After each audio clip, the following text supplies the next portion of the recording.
La quatrième édition de l'élection Mini Miss Congo, c'est pour bientôt. Et pour en parler, nous recevons M. Cédric Bach, présentateur de l'émission Club des enfants sur MCR à Pointe-Noire. Et il est aussi communicateur du comité d'organisation de Mini Miss Congo. Bonjour Cédric Bach.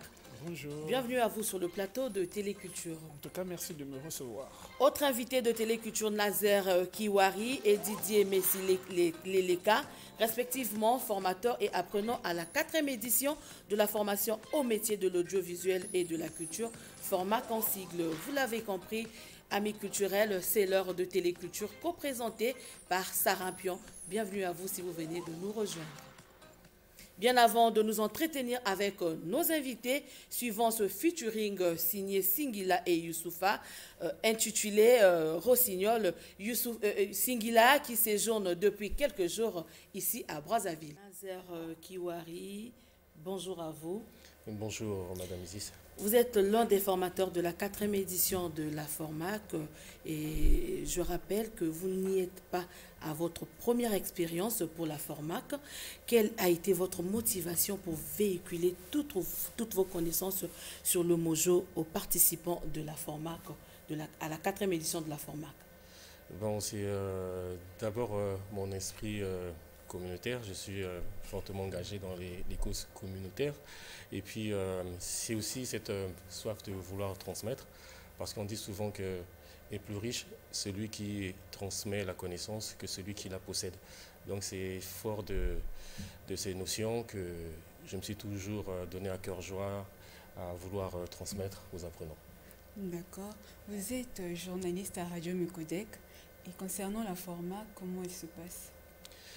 La format, qu'elle se passe bien, la formation se passe très bien. Surtout que j'ai avec moi des apprenants très enthousiastes qui ont la soif d'apprendre, qui expriment vraiment leur curiosité et qui, à mon sens, n'ont aucun mal à assimiler les notions qui sont transmises. Alors, qu'avez-vous relevé de particulier pour cette édition? Ce que j'ai relevé de particulier pour cette édition, c'est surtout la forte participation de la gente féminine, en fait. La forte implication des femmes. Par rapport aux éditions précédentes, il y a plus de femmes que d'hommes, et ça, c'est très encourageant. Et naturellement, les femmes sont plus enthousiastes que les hommes. D'accord. Monsieur Nazer, le Mojo, un concept nouveau pour les jeunes Congolais, que pouvez-vous dire à ces jeunes qui vous suivent à l'instant? D'accord.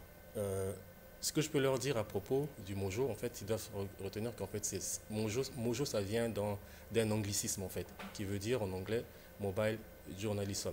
Ce qui veut dire en français journalisme mobile. C'est tout simplement le fait de traiter l'information avec son mobile. C'est-à-dire de la collecte de l'information, de l'édition, du traitement et de la diffusion via son mobile. Et une information qui peut être sous forme de photos, de vidéos ou d'enregistrement sonore. Voilà. Alors Didier, venons-en à vous. Vous êtes participant à la quatrième édition de la Formac depuis son début. Donnez-nous vos impressions. Déjà, la formation s'est bien déroulée depuis le premier jour. Et déjà, nous avons appris de nouvelles compétences et techniques. Les formateurs sont, je dirais, très compétents et ont su rendre les sessions interactives et enrichissantes. L'ambiance entre les participants était bel et bien au rendez-vous et nous avons eu aussi la possibilité de nous partager des idées et des expériences. D'accord.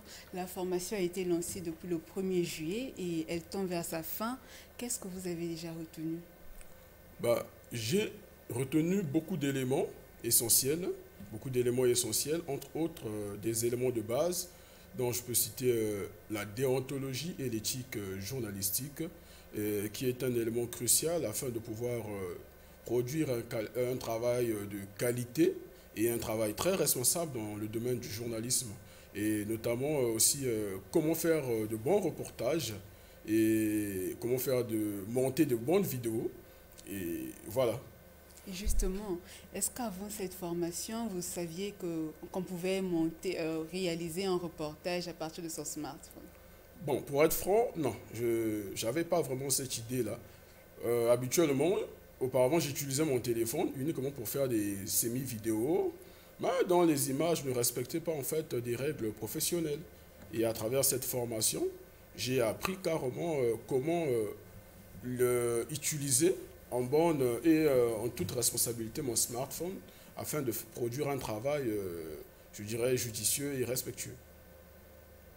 Alors, nombreux de ces jeunes sont ceux qui utilisent leur smartphone pour le divertissement. Que leur dites-vous au moment où vous avez déjà subi la formation? Bah, de mon côté, je pense que le message est simple. Le smartphone est un outil qui peut être utilisé bel et bien au-delà du divertissement, compte tenu de toutes les fonctionnalités qu'il contient. Et je pense qu'à travers un smartphone, on peut, entre autres, comment dire ça déjà, on peut élaborer des projets professionnels et les réaliser en bonne forme. Et à travers le smartphone, on peut produire des bons contenus et à travers le smartphone, on peut contribuer positivement dans la société. Merci. Alors, Sarah, que pouvons-nous retenir pour l'agenda culturel? Eh bien, bonjour amis téléculturels. La culture, le domaine où se déroule l'activité spirituelle et créatrice de l'homme. Par ces propos, déroulant l'agenda ISIS, la formation au métier de l'audiovisuel FORMAC en sigle qui démarrait le 1er juillet prendra fin le 15 juillet 2024 par une cérémonie de remise de certificats aux apprenants à la Maison Russe. En religion, le pasteur Grâce Divin Miyayuku vous convie à la campagne d'évangélisation et de miracles qui aura lieu les samedis 20 et dimanche 21 juillet prochains avec pour thème Jésus-Christ sauve, guérit et délivre encore aujourd'hui au terrain de foot Bernadette Bayonne à Combo. Aujourd'hui, samedi 13 juillet, l'artiste musicien Singila, dénommé Dr Love, se produira tout à l'heure à 18 h au Palais des Congrès de Brazzaville. Toujours en musique, dans le but de conscientiser la jeunesse, le spectacle La Lumière aura lieu le 26 juillet 2024 dans l'enceinte de la mairie de Windsor avec au programme du slam, la comédie et autres. Retenez aussi que la 2e édition du Salon international du livre et des arts de Pointe-Noire, SLAP en sigle, accueillera les passionnés de littérature et des arts du 24 au 27 juillet 2024 sous le thème « Littérature et art au Congo, quel impact à l'échelle nationale et internationale 70 ans après au Centre culturel Jean-Baptiste Tatilouta ». Voilà Isis, c'était l'agenda. Merci Sarah. Cédric Mac, c'est ça? Bac. Cédric Bac, excusez-moi. L'élection Mini-Miss Congo, c'est déjà pour le 10 août prochain. Alors, c'est quoi concrètement ce concept? Alors, l'élection Mini-Miss Congo, comme le dit son nom, c'est l'élection Miss Congo, mais en format mini, c'est-à-dire en format enfant. Voilà un peu pour définir ce que c'est. En format enfant, ça veut dire que c'est de quel âge à quel âge? Alors précisément de 7 à 10 ans. Alors c'est quoi concrètement le but de cette élection? Alors il faut souligner que le comité Mini-Miss Congo est un comité à but lucratif qui est beaucoup plus basé dans le social. Et notre champ d'action, c'est de pouvoir œuvrer pour les droits des enfants. Et pour cela, nous avons voulu mettre au devant une ambassadrice et il fallait chercher, est-ce qu'il fallait mettre un ambassadeur ou une ambassadrice? Est-ce que ça devait être un artiste musicien qu'il fallait mettre au devant pour souligner encore, représenter nos activités envers les enfants? Et on avait pensé trouver une Miss et une mini, puisqu'il s'agit des enfants. Et voilà, on a organisé l'élection Mini-Miss Congo, justement pour trouver une ambassadrice pour représenter les enfants dans nos actions. Et quelle est la particularité de cette édition par rapport aux précédentes? Alors, la particularité de la 4e édition, c'est que la 4e édition s'est ouverte à d'autres localités, parce que pendant 3 ans, nous avons organisé cette élection rien qu'avec les enfants de Pointe-Noire. Pour nous, ça a été une période d'essai. On a appris de certaines erreurs que nous avons eu à commettre et tout. Donc pour cette 4e édition, les autres départements du Congo ont été conviés. C'est vrai que les inscriptions ont été lancées depuis novembre 2023. Il y a beaucoup de départements qui se sont inscrits, mais après, il y a eu réticence et finalement, on se retrouve actuellement avec 3 départements seulement qui vont participer pour cette 4e édition. Et quels sont ces départements? Alors, nous avons le département de Pointe-Noire, nous avons le département de Brazzaville et nous avons le département du Niari. D'accord. Et pourquoi avoir choisi la date du 10 août? Bon, déjà, pour les 3 premières éditions, l'élection se faisait en décembre. Le décembre de chaque année, on faisait l'élection.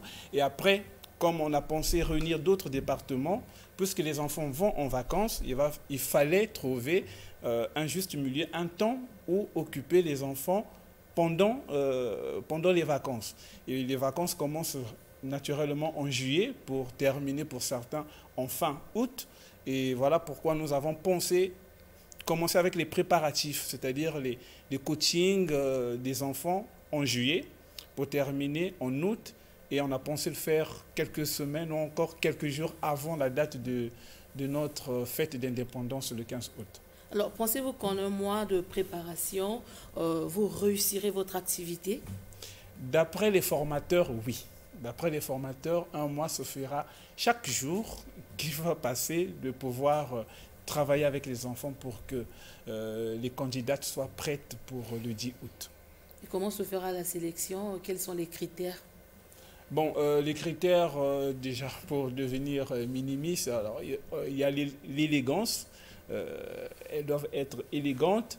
Il y a le sourire, qui est indispensable pour une Miss. Et puis, il y a aussi l'élocution. L'élocution, la façon de pouvoir prendre la parole en public. Voilà. Alors, le déplacement de ces enfants qui sont dans d'autres départements, comment allez-vous y prendre?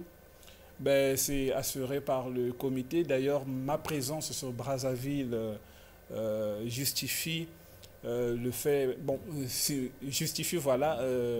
ma présence ici justifie que nous sommes venus prendre la candidate qui va représenter la ville de Brazzaville pour l'emmener sur Pointe-Noire. Donc, je prends celle qui va représenter la ville de Brazzaville et puis je vais descendre à Dolisie pour prendre celle qui représente le département et puis on descend sur Pointe-Noire où la majorité des candidates se trouvent. Et à partir de demain, dimanche, tous les enfants vont être internés où elles vont devoir travailler chaque jour pour être coachées. Et le 10 août, voilà, c'est le jour de l'élection. On saura des 10 candidates qui sera la 4e Mini-Miss Congo. Donc, si l'on comprend bien, c'est une candidate par département. Non, bien cela? Pas une candidate par département. Il y a eu des inscriptions, il y a des parents qui ont fait inscrire leurs enfants, et puis on a retenu ceux qui se sont démarqués lors des castings. Et voilà, ça a été... c'est vrai, au départ, on avait eu plusieurs candidates à Brazzaville, mais chemin faisant, les parents ont pensé retirer leurs enfants. Belle initiative. Merci. Monsieur Kiwari, avez-vous un mot à dire là? Oui, le mot à dire, en fait, c'est juste une question que j'aimerais poser. Quand on sait que Minimis n'est pas à sa première édition, j'aimerais savoir quelle est l'innovation que Minimis apporte cette année par rapport aux éditions précédentes. Bon, c'est comme je le disais, la particularité de cette 4e édition, c'est qu'elle s'est ouverte à d'autres éditions. Et puis, la deuxième particularité, c'est que les enfants vont être internés pour être coachés. Avant, on ne travaillait qu'avec les enfants de Pointe-Noire, donc tous les week-ends, pendant pratiquement 3 mois, samedi, dimanche, les enfants arrivaient pour les répétitions, il fallait apprendre les chorégraphies, il fallait apprendre la marche et tout consort. Mais pour cette année, vu que ce travail se fait vraiment ensemble, c'est un travail de chorégraphie.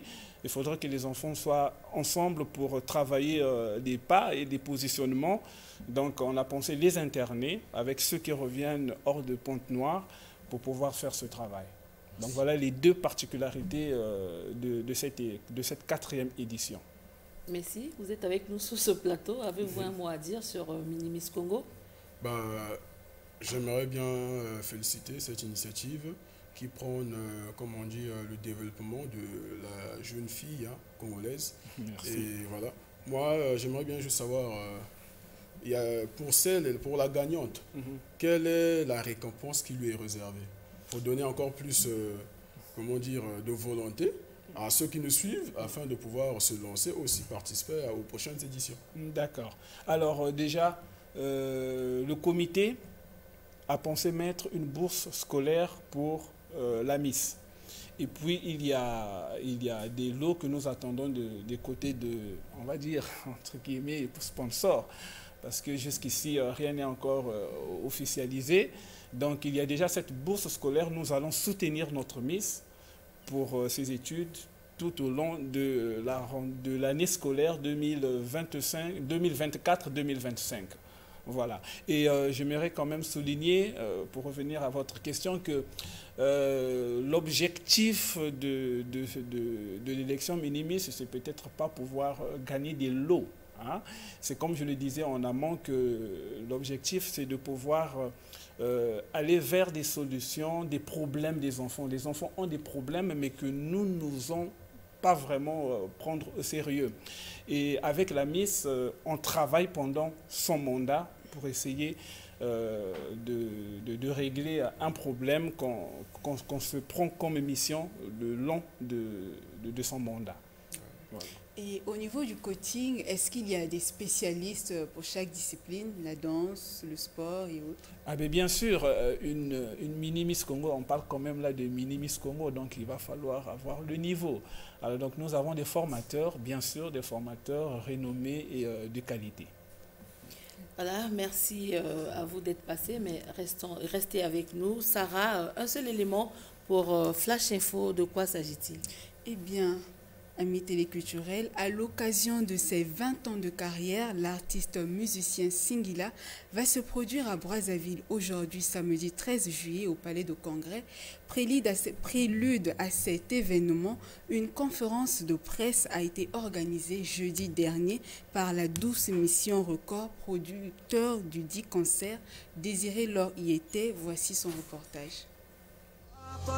Je te trouve cool, appelé affectueusement Dr Love par ses fans, Singila, le chanteur franco-congolais de R&B, a choisi Brazzaville pour ouvrir le bal de sa tournée dédiée à la célébration de ses 20 ans de carrière. En effet, le spectacle qui aura lieu le 13 juillet 2024 au Palais des Congrès est une production de la Doumoussion Record. Olivier Doumou, producteur, s'exprimait d'ailleurs en ces termes à la conférence de presse d'avant-spectacle. Quand les artistes de chez nous viennent se produire, on remarque que les Congolais ne sont pas patriotes. Cet événement, c'est vrai que la Doumoussion organise avec tous ses partenaires, mais c'est votre événement en vérité. C'est à nous les Congolais de se dire que voilà, l'enfant du pays là, on doit être là pour le soutenir. Singila a pour sa part choisi cette occasion pour dévoiler le déroulé du spectacle tout en rassurant sur la qualité du répertoire. On a choisi Brazzaville parce que Brazzaville, c'est vraiment mon pays de cœur. J'ai grandi une partie de ma vie ici. Je pense qu'au Congo, les gens adorent la femme de quelqu'un. Moi, la chanson qui me tient le plus à cœur, c'est quand même l'enfant du pays.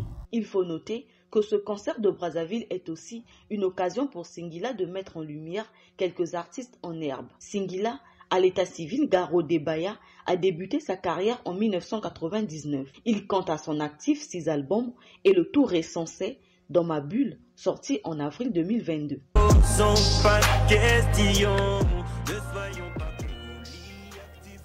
C'était tout pour le Flash Info, Isis. Merci Sarah. Chers invités, nous allons lentement et sûrement vers la fin de Téléculture. Je vous donne chacun un mot pour quelques minutes. Nazer Kiwari, on commence par vous. Merci. Eh bien, puisque de mon côté il s'agit de la formation de la Formac, j'inviterai les apprenants à aller au-delà de ce qu'ils ont appris.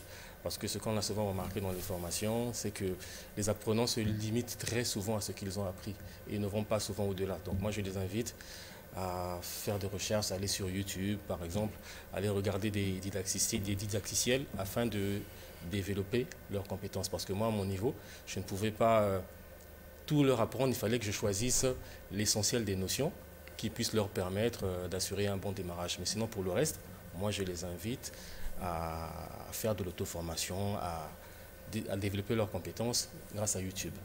Et c'est par là que je m'arrête. Didier Leleka. Oui. De mon côté, je conseille aux jeunes de ne pas cesser d'apprendre, de chercher à toujours apprendre et à s'améliorer, et surtout de ne pas sous-estimer la technologie que nous avons entre nos mains, parce que ça fait d'office des outils professionnels qui peuvent, comme on dit, permettre le développement et l'épanouissement de notre couche juvénile. Alors, Mini Miss Congo, nous sommes à la fin de notre entretien avec vous. Qu'est-ce qu'on retient? Ce qu'on va retenir, c'est, vous le permettez, je vais souligner 3 points. D'abord, je vais m'adresser au public de Brazzaville et aussi d'autres villes. Je sais que vous avez eu beaucoup de mal à pouvoir nous faire confiance afin d'inscrire vos enfants, surtout quand on parlait de l'internat sur Pointe-Noire. Voilà, c'est une édition qui existe bel et bien. Pour les prochaines éditions, merci de pouvoir lever votre peur afin de faire participer vos enfants. Et ensuite, je vais donner rendez-vous aux téléspectateurs qui veut bien suivre cette aventure Mini-Miss. Je vous donne rendez-vous tous les jours à partir de lundi, 20h sur la chaîne MCR TV. Nous allons vous relater le quotidien de ces jeunes candidates à l'élection Mini-Miss. C'est-à-dire, on va tout vous montrer de leurs préparatifs, de ce qui va se passer à la villa où elles seront logées. Et pour finir, je donne à tout le monde rendez-vous le 10 août de l'autre côté de Mex-Mix des Garnisons à 17h où va se passer la 4e édition de l'élection Mini-Miss Congo. L'entrée est à 1000 francs CFA et pour place standard et 10 000 francs place VIP. En tout cas, merci bien. Voilà, chers téléspectateurs, c'est l'heure du clip de la semaine intitulé « Courageux Sarampion ». Oui, c'est exactement cela, Isis. Courageux, remix de Bioman en collaboration avec Didier Kratos, Mixton et d'autres artistes. Suivez.